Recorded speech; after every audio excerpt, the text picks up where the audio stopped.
வணக்கம். ஐரோப்பாவில் பல சிறிய சிறிய நாடுகள் உள்ளன. அந்த நாடுகள் மிகவும் செல்வச் செழிப்பானவை என்றாலும் கூட அவற்றிற்கு பெரிய அளவிலான இராணுவ சக்தி அல்லது பாதுகாப்பு அமைப்புகள் இல்லை என்பது உண்மை நிலவரமாகும்.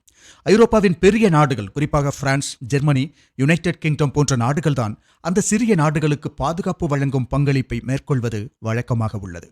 அந்த சிறிய நாடுகளில் பெரும்பாலானவை நேட்டோ உறுப்பினர்களாகவும் உள்ளன. உதாரணமாக லக்சம்பர்க் போன்ற நாடுகள் ஐரோப்பாவின் மிகவும் செல்வந்தமான நாடுகளாக கருதப்படுகின்றன. ஆனால் அந்த நாடுகளுக்கு தனிப்பட்ட முறையில் பெரிய இராணுவ அமைப்பு எதுவும் இல்லை. ஐரோப்பாவின் மற்ற முக்கிய நாடுகள்தான் அவற்றுக்கு பாதுகாப்பளித்து வருகின்றன. அதேபோல் வளைகுடா நாடுகளின் நிலையும் அவ்வாறுதான் உள்ளது. அதனால் எப்போதுமே வளைகுடா நாடுகளுக்கு ஒரு பாதுகாப்பு சக்தியான நாடு தேவைப்படுகிறது. அந்த பாதுகாப்பு நிழலின் கீழ்தான் வளைகுடா நாடுகள் செல்வச் செழிப்புடன் வளர்ந்து வருகின்றன. இதுவரை அந்த பாதுகாப்பு வேலையை அமெரிக்கா தான் மேற்கொண்டு வருகிறது. ஆனால் இனி அமெரிக்காவின் பாதுகாப்பை மட்டுமே நம்பி முன்னேற முடியாது என்பதை சமீபத்திய ஈரான் போர் சூழ்நிலையில் வளைகுடா நாடுகள் புரிந்து கொண்டுள்ளன. அதனால்தான் தங்களுடன் ஒத்துழைக்கக்கூடிய மேலும் பல நாடுகளுடன் உறவுகளை விரிவுபடுத்த வேண்டும் என்ற எண்ணம் வளைகுடா நாடுகளில் உருவாகியுள்ளது. ஆனால் அதே நேரம் அமெரிக்காவுடன் நேரடியாக மோதவும் அவர்கள் விரும்பவில்லை. அமெரிக்காவை எதிர்த்து ரஷ்யா அல்லது சைனா போன்ற நாடுகளுடன் முழுமையாக இணைந்து நிற்கும் அளவுக்கு வளைகுடா நாடுகளுக்கு சக்தி இல்லை. அதனால் இந்தியாவுடன் மேலும் வலுவான உறவை உருவாக்க வேண்டும் என்ற நோக்கில் வளைகுடா நாடுகள் தற்போது தீவிரமாக ஆலோசனைகள் நடத்தி வருகின்றன. இதுவரை அவர்கள் பெரும்பாலும் அமெரிக்க ஆயுதங்களையே பயன்படுத்தி வந்தனர். ஆனால் இனி அமெரிக்க ஆயுதங்களுடன் சேர்த்து இந்திய ஆயுதங்களும் தங்களிடம் இருந்தால்தான் தங்கள் நாட்டை பாதுகாப்பது சாத்தியமாகும் என்ற புரிதல் வளைகுடா நாடுகளுக்கு உருவாகியுள்ளது. இந்திய ஆயுதங்களை வாங்குவதில் வளைகுடா நாடுகள் ஆர்வம் காட்டுவது புதிய செய்தி அல்ல. இதற்கு முன்பும் இதுபோன்ற செய்திகள் பலமுறை வெளியாகி உள்ளன என்பது உண்மைதான். ஆனால் அப்போது அது பெரும்பாலும் செய்தி அளவில் தான் இருந்தது. இப்போது அது நடைமுறை சாத்தியத்தை நோக்கி சென்று கொண்டிருக்கிறது. அதற்கான உதாரணமாக சமீபத்தில் நடந்த சில முக்கிய நிகழ்வுகளை எடுத்துக்கொள்ளலாம்.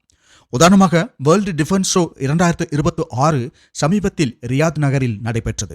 சவுதி அரேபியாவில் நடைபெற்ற அந்த மிகப்பெரிய பாதுகாப்பு கண்காட்சியில் இந்தியாவின் ஸ்டால் பெரும் கவனத்தை ஈர்த்திருந்தது. இந்திய நிறுவனங்கள் சவுதி பாதுகாப்பு அமைச்சகத்துடன் இணைந்து கூட்டு ஆயுத உற்பத்தி மற்றும் தொழில்நுட்ப பரிமாற்றம் உள்ளிட்ட விஷயங்களில் ஆலோசனைகளை தொடங்கியுள்ளன. அதேபோல் இந்தியா மற்றும் ஐக்கிய அரபு அமீரகத்திற்கு இடையிலான தந்திரக்கள கூட்டாண்மையும் குறிப்பிடத்தக்கதாக உள்ளது. UAE ஆட்சியாளர் திடீரென இந்தியாவிற்கு வந்து சென்றது உலக அளவில் பெரும் பரபரப்பை ஏற்படுத்தியிருந்தது.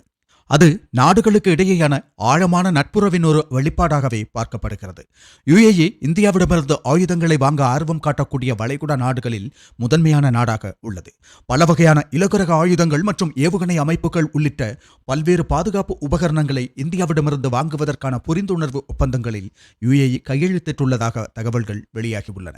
இந்தியாவின் உள்நாட்டு ஏவுகணை பாதுகாப்பு அமைப்பான ஆகாஷ் மிசைல் சிஸ்டத்தை வாங்குவதில் சவுதி அரேபியா, கத்தார் மற்றும் UAE ஆகிய நாடுகளுக்கு ஆர்வம் இருப்பதாக கூறப்படுகிறது. அதேபோல் இந்தியா அனுமதி அளித்தால் பிரம்மோஸ் மிசைல் ஏவுகணைகளையும் வாங்க விருப்பம் இருப்பதாகவும் அந்த நாடுகள் தெரிவித்துள்ளன. அந்த ஆயுதங்களின் முக்கிய தன்மை குறைந்த செலவில் அதிக செயல்திறனை வழங்குவதாகும். அதேபோல் இந்தியாவின் பினாக்கா ராக்கெட் சிஸ்டம் போன்ற ஆயுதங்களையும் வாங்க வளைகுடா நாடுகள் ஆர்வம் காட்டுகின்றன. தங்கள் நாடுகளை அனைத்து வகையான தாக்குதல்களில் இருந்தும் பாதுகாக்க இந்திய ஆயுதங்கள் பெரிதும் உதவும் என்று அரபு நாடுகள் நம்புகின்றன. ஆயுத ஏற்றுமதி துறையில் இந்தியா தற்போது உலகின் முன்னணி நாடுகளின் வரிசையில் உயர்ந்து வருகிறது. அப்படி உள்ள நிலையில் பல புதிய நாடுகள் இந்தியாவுடன் பாதுகாப்பு ஒப்பந்தங்களை உருவாக்குவதில் ஆர்வம் காட்டுகின்றன.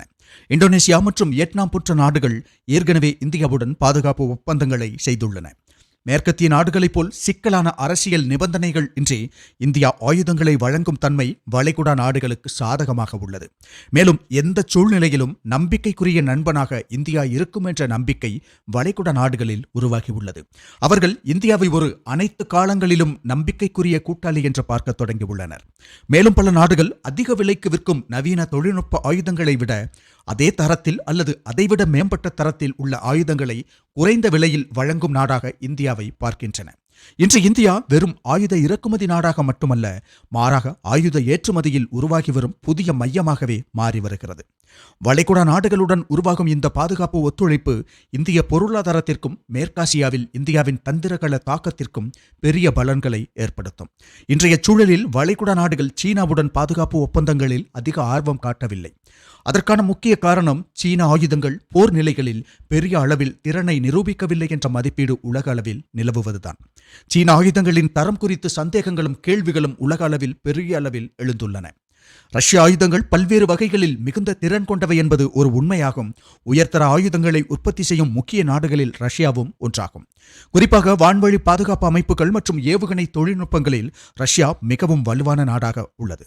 ஆனால் ரஷ்ய ஆயுதங்களை வாங்குவதில் வளைகுடா நாடுகளுக்கு ஒரு பயம் இருக்கிறது. அமெரிக்காவின் பொருளாதார தடைகள் ஏற்படக்கூடும் என்பதாகும் அந்த பயம். தற்போது வளைகுடா நாடுகள் பெரும்பாலும் அமெரிக்க பாதுகாப்பு அமைப்புகளையே பயன்படுத்தி வருகின்றன.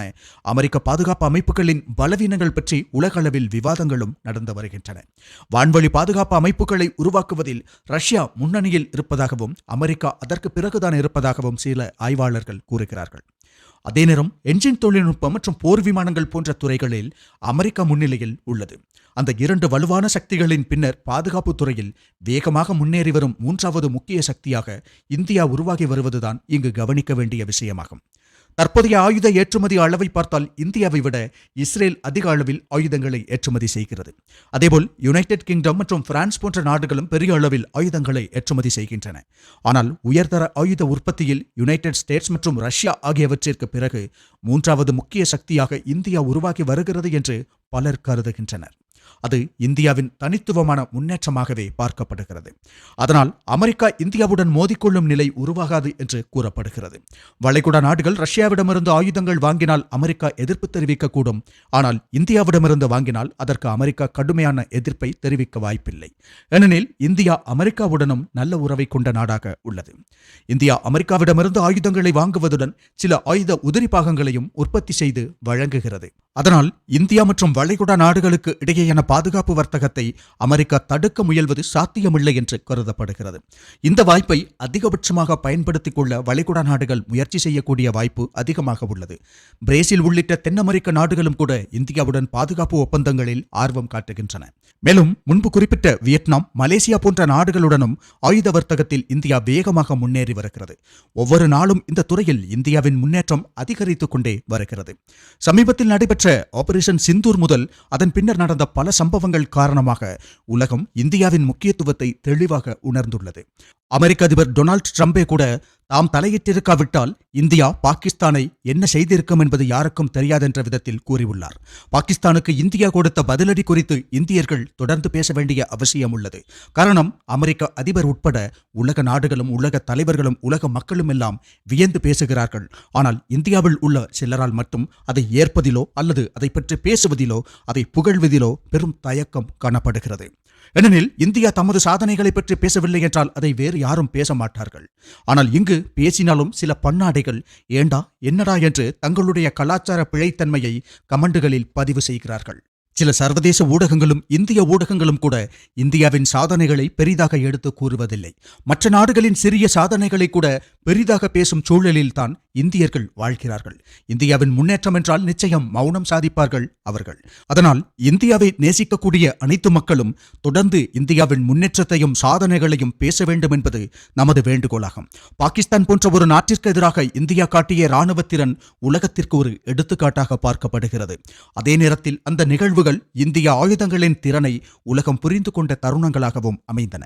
அதனால்தான் எதிர்காலத்தில் வளைகுடா நாடுகளின் பாதுகாப்பை உறுதிப்படுத்தும் முக்கிய சக்திகளில் ஒன்றாக இந்தியா உருவாகும் என்று பலர் கருதுகின்றனர். ஜெய்ஹிந்த்.